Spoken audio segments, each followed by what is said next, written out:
Welcome to POV, Psychology of View. Nah, di POV kali ini tentunya podcast dari Fakultas Psikologi Untak Surabaya yang menjelaskan soal berbagai hal dari sudut pandang psikologi. Nah, dengan saya Inka Sukma Melati sebagai host di podcast kali ini, kita akan kedatangan salah satu mahasiswa inspiratif gitu ya. Dan kita akan berbagi cerita dan dapat insight yang luar biasa tentunya. Dan kita butuh perkenalan dulu kayaknya ya. Sebelum semakin jauh pertanyaannya, pembahasannya, kita mau kenalan dulu siapa sih narasumbernya gitu kan. Nah, kita boleh kenalan, silahkan. Oke, halo teman-teman semuanya. Perkenalkan aku Aris Maulana Fikri Apriawan, biasa dipanggil Aris. Saya mahasiswa semester 8, angkatan 22. Oke, ya ini tadi narasumber kita namanya Aris yang akan membagikan kisah yang inspiratif, yang spesial untuk kita, dan tentunya buat teman-teman yang mendengarkan harapannya mendatangkan insight yang luar biasa dan memotivasi teman-teman semuanya yang mendengarkan. Nah, tadi dari perkenalan itu kita bisa kenal, oh namanya Aris nih ya, semester 8. Sudah skripsi dong pastinya? Sudah dong. Udah selesai dong? Udah selesai, hebat banget. Tepuk tangan luar biasa. Jadi semester 8 on time skripsinya. On time. Nah, tinggal nunggu sudah. Nah, tinggal nunggu sudah nih ya. Tapi sebetulnya dalam perjalanannya Aris ini nggak gampang teman-teman ya. Walaupun kayaknya kita udah lihat nih, terus luar biasa banget di titik ini semester 8 on time skripsi. Ternyata perjalanannya itu nggak mudah dan setiap orang pasti punya perjalanannya masing-masing yang tentunya nggak mudah juga. Setiap orang punya perjalanannya masing-masing, punya struggle-nya masing-masing yang mungkin dilihat sama orang di luar cuman yang happy-nya aja, yang enaknya aja. Tapi ternyata setiap orang itu punya perjalanan masing-masing, termasuk perjalanannya Aris ini. Tapi mungkin di luaran sana belum tahu seperti apa perjalanannya. Kita coba mendengarkan baik-baik, kita simak seperti apa perjalanannya. Mungkin kita bisa tahu lebih dalam seperti apa perjalanannya Aris ini, karena setiap orang punya perjalanan masing-masing. Nah, kita coba mendengarkan POV dari Aris tentang perjalanannya selama ini. Boleh diceritain nggak, Aris? Oke, jadi selama skripsi kemarin, Bu Inka, saya sempat struggle di beberapa bulan terakhir, di bulan November terutama. Karena pada waktu itu saya mengalami kecelakaan saat perjalanan ke kampus, saat mau bimbingan. Di kecelakaan itu kepala saya terbentur keras hingga menyebabkan saya lupa sama hal apapun yang terjadi. Nah, waktu itu langsung dibawa ke rumah sakit dan langsung melakukan pengobatan dan pengecekan full dari kepala sampai kaki. Pada waktu ngecek di bagian kepala, itu ada beberapa flek hitam dan putih. Dan itu ternyata bisa dibilang infeksi. Kalau yang putih itu karena darahnya bocor. Nah, setelah dicek lagi, yang cek terakhir ini adalah MRI. MRI ini gunanya untuk mengecek apakah ada benjolan atau saraf yang bengkak di bagian otak. Ternyata emang ada, dan itu sebenarnya bukan benjolan biasa, Ibu Inka. Itu kanker otak. Kanker otak, dan syukurnya masih di stadium 1. Jadi masih bisa dikatakan buat sembuh. Nah, pas didiagnosis kanker otak, saya sempat ngedown. Dunia terasa seperti berhenti. Saya nangis, saya bingung harus ngapain, karena masa depan saya yang udah saya atur, saya udah bikin planning, hancur karena satu penyakit tersebut. Habis itu selama masa pengobatan saya juga masih melakukan menyelesaikan skripsi saya. Sempet pas sidang proposal kemarin, sidangnya di rumah sakit. Dan after sidang langsung masuk ICU lagi. Karena emang kondisi badan dan tubuh sangat-sangat tidak memungkinkan untuk beraktivitas secara berat. Di situ saya mikir, apa aku berhenti aja ya? Apa aku stop di sini aja? Kalau aku lanjut, sama aja dong, aku nyiksa diri aku sendiri. Tapi karena aku melihat orang tuaku di sampingku, mereka nggak pernah ngeluh, mereka selalu ngedukungku, mereka nggak selalu mencoba yang terbaik buat diriku, dan gak pernah sama sekali nunjukin rasa lelahnya mereka di depanku. Dari situ aku mulai termotivasi, orang tua aku aja bisa loh kayak gini, bisa loh ngehidupin aku sampai segede ini. Masa aku harus berhenti? Masa aku harus pasrah banget? Ayo Aris, bisa. Ayo Aris, bentar lagi bisa. Dan finally bisa. Survive, keren, hebat, luar biasa banget. Jadi kalau di behind story ini sebetulnya sudah cerita Aris lebih banyak dari ini, tapi mungkin yang perlu kita ambil hikmahnya itu tadi ya, Aris ternyata punya daya juang yang tinggi banget di saat perjalanannya se-struggle itu, teman-teman. Dan teman-teman yang lain mungkin yang punya struggle masing-masing tapi masih punya fisik yang sehat ya, secara finansial juga stable dan lain sebagainya, itu berarti kita bisa lebih termotivasi, harus punya motivasi yang lebih gitu. Aris aja di dalam perjalanannya yang struggle seperti ini, dia punya semangat untuk bangkit, semangat untuk sehat, semangat untuk kuat dan membanggakan orang tua pastinya ya. Oke, terus yang menjadi titik baliknya Aris setelah perjalanannya seperti itu, kemudian memutuskan untuk aku nggak boleh menyerah, aku nggak boleh putus asa di sini dengan keadaanku. Itu yang membuat titik baliknya apa, Riz? Yang menjadi titik balik, semua yang udah aku atur masa harus sia-sia di sini, di tengah jalan? Nggak mungkin dong, karena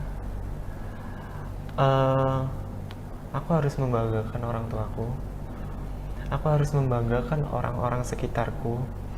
Aku nggak mau mereka ngelihat aku kesusahan. Aku harus survive, aku harus bangkit, dan aku harus bisa menyelesaikan studi ini dalam 8 semester ini. Oke, hebat banget, keren. Boleh tepuk tangan lagi nggak sih, Riz? Ya, jadi dalam perjalanannya Aris ini ada titik balik yang perlu kita ambil hikmahnya, dan teman-teman yang lain pun yang punya struggle-nya masing-masing, kita harus punya titik balik itu untuk kembali menyelesaikan tanggung jawab kita di pendidikan. Seperti Aris, dalam perjalanannya seperti itu, dia masih pingin untuk menyelesaikan skripsinya, dan ternyata selesai dalam 8 semester. Itu yang menjadi titik baliknya Aris. Terus dalam perjalanannya Aris nih, dukungan seperti apa yang selama ini Aris dapatkan yang itu bisa membuat kamu semakin semangat? Oke, dukungan. Kalau ngomongin dukungan, yang pertama dari orang tua gitu. Orang tua karena pengen anaknya pintar, pengen anaknya berkembang lebih jauh, pengen jadi yang terhebat pokoknya. Mereka selalu mengusahakan apapun. Mereka mendukung dan selalu mensupport apapun itu yang aku lakukan. Mereka nggak pernah nyuruh aku, kamu harus jadi ini, kamu harus jadi itu. Jadi mereka nggak nuntut sama sekali. Jadi yang ada, aku malah menuntut mereka. Aku pengen mereka mendukungku secara penuh, secara pokoknya dari dalam hati mereka. Jangan pernah bosan, jangan pernah capek dengan aku, karena kalau kalian mengusahakan yang terbaik, aku akan mengusahakan yang lebih terbaik lagi buat orang tua. Selain orang tua juga dari teman-teman. Teman-teman kemarin bilang gini, Bu Inka, kalau kamu menyerah, kalau kamu pasrah, apakah hidupmu udah selesai? Apakah orang sekitarmu bisa merelakanmu? Apakah usahamu itu juga bakal terbuang sia-sia? Ayo Aris, bangkit. Ayo, kamu pasti bisa sembuh. Karena dari kedua orang itu, saya jadi termotivasi. Ada ya yang masih sayang, ada yang masih merangkul diriku. Dari itu, aku selalu mengusahakan, aku selalu memaksakan diriku, tapi dengan catatan aku masih ingat kesehatanku. Gitu ya. Jadi dukungan terutama dari keluarga yang utama dan teman-teman. Teman-teman tetap ada di saat Aris pun dalam keadaan yang seperti itu pun tetap mendukung dan menyemangati. Tentunya dukungan sosial, dukungan dari keluarga, dukungan dari teman-teman itu sangat berpengaruh juga kan ya. Untuk kebaikan dan keberlanjutan semua orang untuk hidup pasti butuh dukungan dari keluarga dan teman-teman. Dan ternyata Aris juga punya privilege itu, dukungan keluarga, dukungan teman-teman. Ya. Itu luar biasa. Terima kasih juga untuk keluarganya Aris. Terima kasih. Keluarganya Aris itu luar biasa sekali, dan teman-temannya Aris tentunya yang terus mendukung Aris dalam keadaan apapun, saling mendukung ya. Iya, saling mendukung. Saling mendukung, saling support. menguatkan, saling support, betul banget. Tapi Riz, di tengah-tengah kondisi yang fisik mungkin ya, barangkali pasti juga ada pengaruh kondisi secara psikologis di tengah-tengah perkuliahan dengan perjalanan struggle yang seperti itu. Iya, kamu pernah nggak yang gimana caranya membuat tetap yakin untuk aku harus melanjutkan kuliah. Nah, padahal dalam kondisi fisik dan mungkin barangkali psikologis pada saat itu tidak memungkinkan, apa yang tetap membuatmu yakin untuk tetap melanjutkan kuliah? Kemarin sempat mau nyerah, karena udah nggak kuat, karena kepala kalau dibuat mikir jadi berat banget. Terus dari orang tua lagi yang mendukung, yang mendorong saya buat ayo diselesaikan skripsinya. Ayo, kamu nggak kasihan sama orang tuamu? Kita udah capek kerja dari pagi, ketemu malam, buat anak sendiri. Kita banting tulang demi kamu. Masa kamu harus berhenti di tengah jalan? Jadi pas waktu itu pengobatan masih dalam infusan, itu saya masih mengerjakan skripsi, teman-teman. Saya masih mengerjakan skripsi, saya harus gimana ya caranya saya bisa lulus tepat waktu. Dan ternyata dengan banyak bantuan orang di sekitar, orang tua, teman, dosen, dan seluruh pihak yang sudah mendukung saya sangat berterima kasih sekali. Karena kalau bukan kalian, saya sudah nggak di sini lagi. Jadi selain Arisnya hebat, support sistemnya juga hebat ya.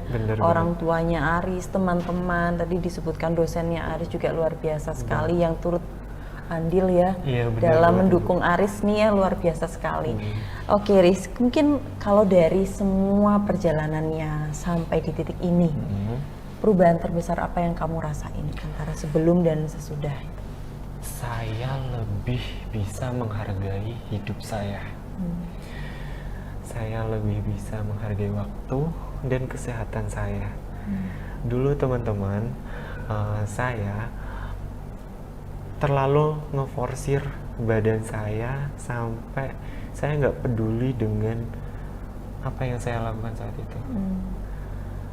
Saya terus bekerja bukan bekerja ya namanya. Saya terus produktif sampai saya beberapa kali masuk rumah sakit. Dan kalau masuk rumah sakit kan biayanya nggak murah ya teman-teman, dan cukup mahal banget, dan itu nggak di cover.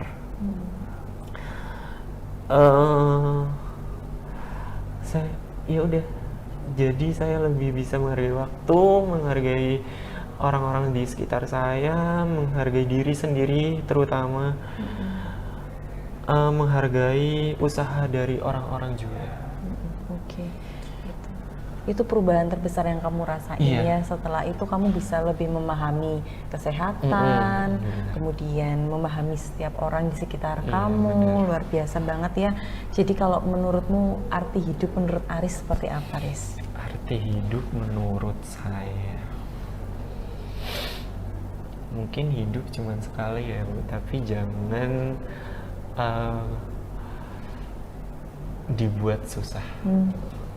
Udah itu aja. Hidup cuma sekali, jadi jangan dibuat susah. Nah, quotes of the day dari Aris luar biasa. Riz, kalau dari struggle-mu yang luar biasa ini sampai speechless ya teman-teman. Terus apa yang bisa kamu berikan pesan-pesan untuk seluruh mahasiswa yang lagi mendengarkan, yang mungkin lagi rebahan dalam kondisi fisik yang sehat, mereka punya motivasi sebetulnya, tapi mungkin ya ada beberapa hal yang bikin naik turun ya dalam perjalanan. Seperti apa dari versimu pesan-pesan untuk mahasiswa yang lain yang sedang mungkin menempuh skripsi juga, seperti apa, Riz? Pesan buat teman-teman, kalian boleh menangis, kalian boleh capek, kalian boleh merasakan kesedihan itu, tapi jangan berlarut-larut. Kalian harus bangkit, kalian harus melihat orang sekitarnya. Ada yang lebih susah dari kita, tapi mereka tidak pernah mengeluh. Mereka tetap berusaha semaksimal mungkin buat melanjutkan kehidupan mereka. Kalau kalian masih diberi kesempatan buat bangun pagi, banyak-banyak bersyukurlah teman-teman, karena kalian masih dikasih kesempatan buat hidup. Saya juga sangat bersyukur karena kemarin sempat balik lagi ya Bu. Kemarin sempat nangis banget, sepasrah itu saya nggak berani cerita ke siapapun, dan baru kali ini saya mungkin bisa cerita ke teman-teman semua dan semoga bisa termotivasi. Kemarin saya sempat ditinggal banyak orang karena saya sakit kanker. Mungkin nggak semua teman saya meninggalkan saya, tapi beberapa teman saya meninggalkan saya. Keluarga beberapa juga, karena mungkin mereka melihat saya ini seperti sebuah aib mungkin. I don't know. Tapi di balik itu semua, saya udah kalau mereka gitu, itu hak mereka.